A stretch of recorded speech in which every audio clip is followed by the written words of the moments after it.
kite or a falcon or a hawk or something like that. It's not actually true. To be a bird of prey, all you simply have to do is to eat other animals. So kookaburras are birds of prey, even penguins and pelicans are also birds of prey. But as I said today, you'll be seeing a specialised group of birds of prey, and they are raptors or raptorial birds. Now, to be a raptor, all you have to have is a curved and meat-tearing beak and also clawed feet or taloned feet in which you seize and carry away your food, as River will do right now, hopefully. No, I'm going to check it out first. Raptor, the term raptor actually means to seize and to carry away. There she goes. So, that is what it is to be a raptor.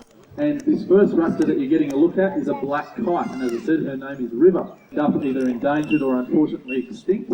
But there's no such problems whatsoever with the black kite, because not only have they adapted to live near people, and not only tolerated it, they've actually done quite well with it. You'll often see birds like the black kite in flocks, well, the black kite in particular, in flocks of anywhere up to 30, 40. They've actually been seen in flocks, not regularly, but a one-off or two-off situation of about 100 birds. So often they'll congregate around things like rubbish tips and so forth. So they've learnt to make quite a good living of us humans. Now, they will catch and kill a variety of prey themselves.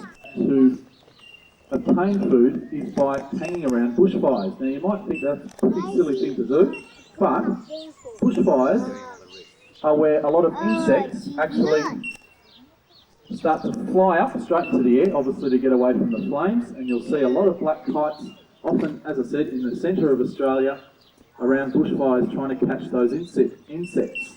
Now, I'll try and demonstrate that here, but I'm not going to set anybody on fire, don't worry. All I'll do is toss some food up in the air, and we'll see how clever River actually is. Mum, I did have a ride on. Now that she's gone away, here she comes back now. All right, let's have a look. Heads up. There we go. Good catch. Now, I should have warned you just a minute ago, before I threw that up, don't watch with your mouths open, because even though the favourite food of this particular black kite is mouth, their body weight. So let's make this one a little bit difficult. There we go. Now there's another one coming up. Mom. Inside it out.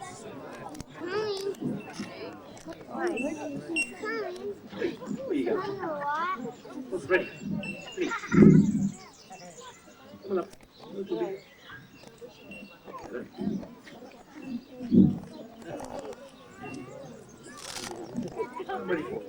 Okay, Tully gave you a really good description as to what defines the raptors from look at even something even more specialised, the raptors that have adapted to life in the night time, mostly at night, not strictly nocturnal in all cases. And the Tumbi here is a barn owl, which is in fact we have in the collection.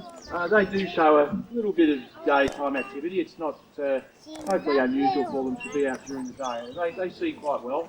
They don't see any colour, which is a sacrifice to being able to see at night, but don't think they're as blind as that, so to speak, just because they're out in broad daylight. But the Tumbi's out here to show you another very special feature that owls have. And you might just play a little game and just see how well you would survive. If you've got to, as I said, you've got to hear her coming. Here she comes.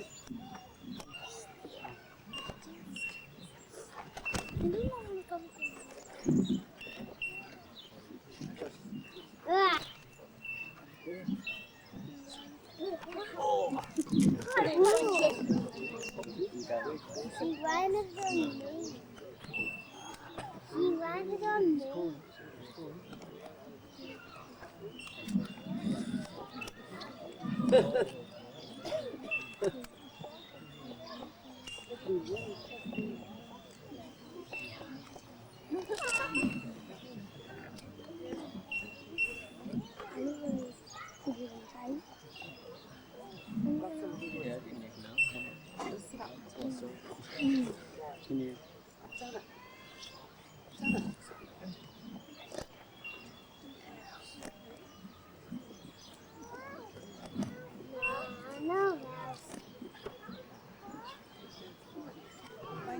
Can we do close-ups?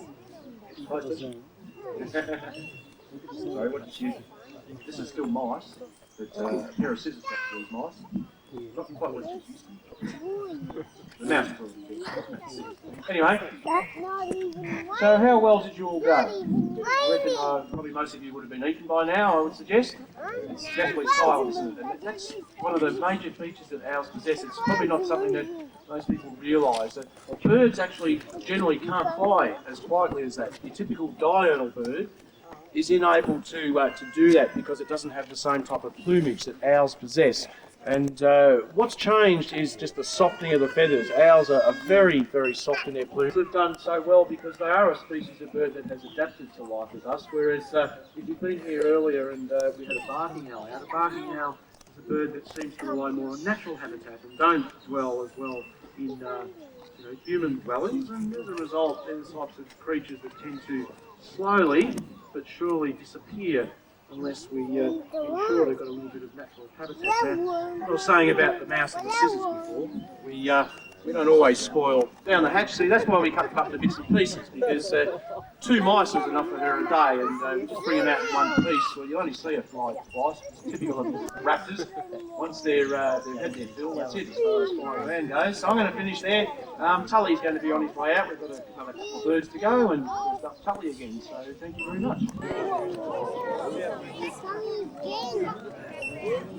Okay. I'm going to give you a look at now Australia's 3rd largest raptor, the black-breasted buzzard. And if that's not already difficult enough to say, her name is Beatrice. So, Beatrice the black-breasted buzzard is about 4 years old. You're going to come over here, Bea. That's the girl. Good girl. And she's going to have a bit of a wander around while I tell you about the black-breasted buzzard. Found normally towards the interior of Australia, where it's a lot warmer and a lot drier. Common around areas like Alice Springs and in the desert.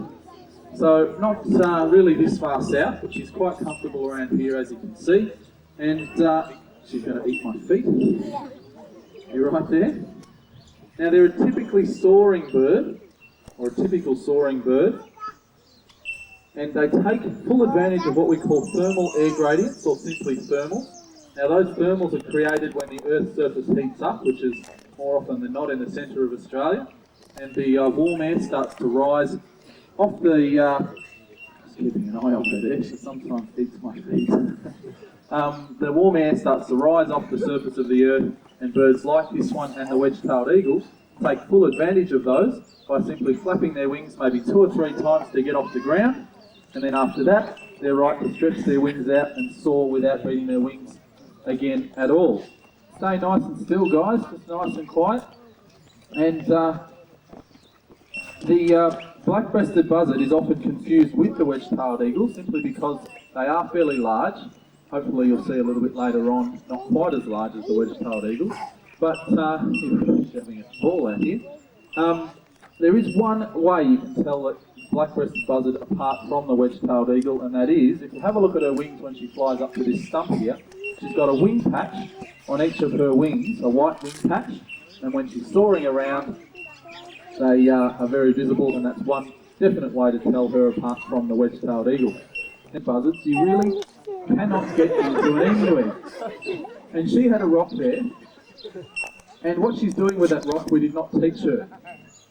It's under your tail. She's lost it. No, that's a leaf. There you go. This is instinct for the black-breasted buzzard. Well, no, I'm going to have to try a little bit harder. That's a very small rock. Beatrice, there you go. It's got a crack in it. I heard it. She get well done. There you go. Over there. Good girl. So that is how the black-breasted buzzard gets into emu eggs. And that sets the way that I'm just going to try and smash the grass now. There's no more eggs, I'm sorry. There's only one. Can I just get that? Good girl. Alright. That sets them apart from all other raptors in Australia and all but one other raptors in the entire world, because there's only one other raptor that is able to do that, and that is the Egyptian vulture, found over in Africa. So you've just seen a pretty remarkable and unusual bird, one that you're probably not going to forget in a hurry. You're right there. There's a bit on your desk there. Tail. Yeah, look. No, not interested. All right. Well, I'll leave on that note with Beatrice. Michael is going to be out with the last bird in just a moment. She's really impatient today. There we go. All secured. And I'll say goodbye. Thanks again for your time. This one. This one.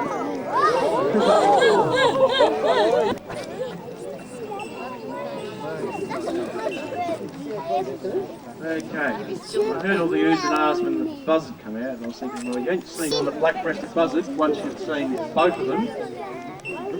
And certainly a big gap between birds' numbers, but this is one of the world's largest eagles. Now, Magra's only 4 years old, however, she is effectively full-grown. It should be pointed out that it hasn't taken her anywhere near 4 years to get full-grown. Okay, she's been having a lot of work to do of late, 3 shows a day, poor old bird. Anyway, a couple of things that prevent them from rearing 2 chicks. Obviously, source of food is a key one. Both parents have to work their butts off to successfully raise a couple of chicks to the desired rate, and of course manage to catch enough food, which is fine when living in areas like here. It certainly has helped wedge-tailed eagles do well in situations where they might have otherwise have struggled. But an amazing little piece of instinctive behaviour by the chicks is that particularly if one chick hatches considerably sooner than what would be its younger sibling, then the older one will kill the younger chick just to eliminate any potential competition that will arise in the nest later on. You know where I want you to go. So once again, that's sort of taking it out of the hands of the parents altogether.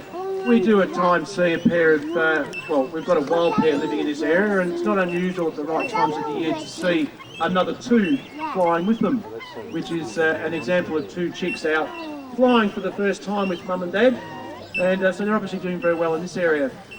They don't stay with mum and dad for too long, however. These birds are incredibly territorial, having a nesting home range in metres, quite comfortably cruising at 2,000 metres, however. And of course, a wedge-tailed eagle can spot its prey at up to 2 kilometres away. So that 2 Ks, 2,000 metres, whatever you want to call it, is certainly not out of range in terms of the bird's eyesight. But being that high up, it certainly puts it out of the eyesight of its prey, one of its key hunting strategies. But this is what the bird is renowned for. That glide.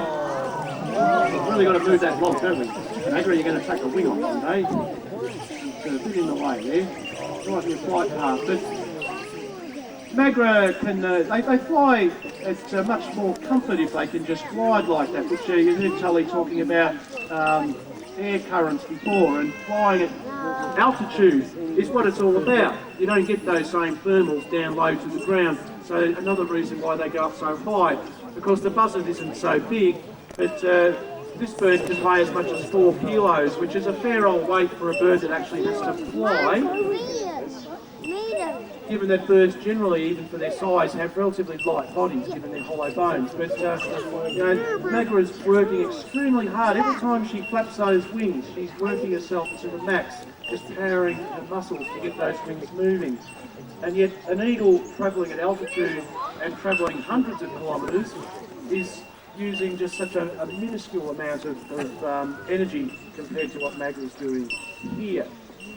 Now, despite their rather icon-type status these days, you're actually looking at a bird that was almost wiped out through heavy persecution. We often think of some of our more unsavoury characters that come in for a bit of stick. And when we think of animals that, of course, have bounties placed, wedge-tailed eagles actually eat a lot of dead stuff. And that's why it was so misunderstood, because we just think in terms of those great, ugly, bald-headed birds as doing all the dead feeding. Not eagles. Eagles surely are just hunters. They eat all live food, but not so. And the wedge-tailed eagle, in the absence of vultures in Australia, is one of our major carrion feeders. But because of that misunderstanding, tens of thousands of these birds lost their lives for many, many years. As I said, it nearly wiped them out totally. By the end of the 60s, wedge-tailed eagles were certainly very few and far between. Having been protected since that time, however, They've been able to rebuild populations, and today certainly considered to be secure. Although, given that they breed in small numbers, it's certainly not worthwhile getting too blasé about them and thinking that they will never ever be threatened ever again. Because these birds pair for life, it's somewhat of a tragedy when a bird is taken from the system altogether. Good girl. And little things sometimes happen to wedge-tailed eagles, and particularly in relation to motor vehicles, etc. And this is where we tend to try and so what we're saying is just two things. You observe them down at ground level, they're on the road or on the roadside. It's really important just to slow down and give them a bit of space and allow them to obviously get airborne. And another little handy hint is to remove dead animals from the road, especially if you're actually the one looking for them. Mouse leg's probably not going to interest her much, but we'll see if we can coach you down even with this, Max. Come on. You can see it. Don't pretend that you can't. She sits there thinking, oh, who are you trying to coach me down for that little bit? But that's all she's getting. But I'm going to finish off there, and she will come down in her own good time. Thank you very much on behalf of Tully, of course, and the birds that you've met. I hope you've enjoyed meeting them and learned some important things. Thank you for your time, and please enjoy the rest of your stay. Thank you very much.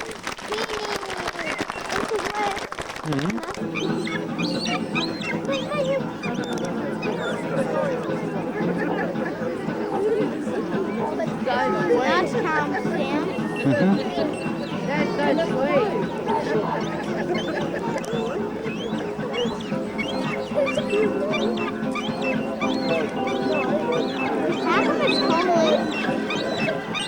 Sorry, do it with the cat. What do you mean? Yeah. No.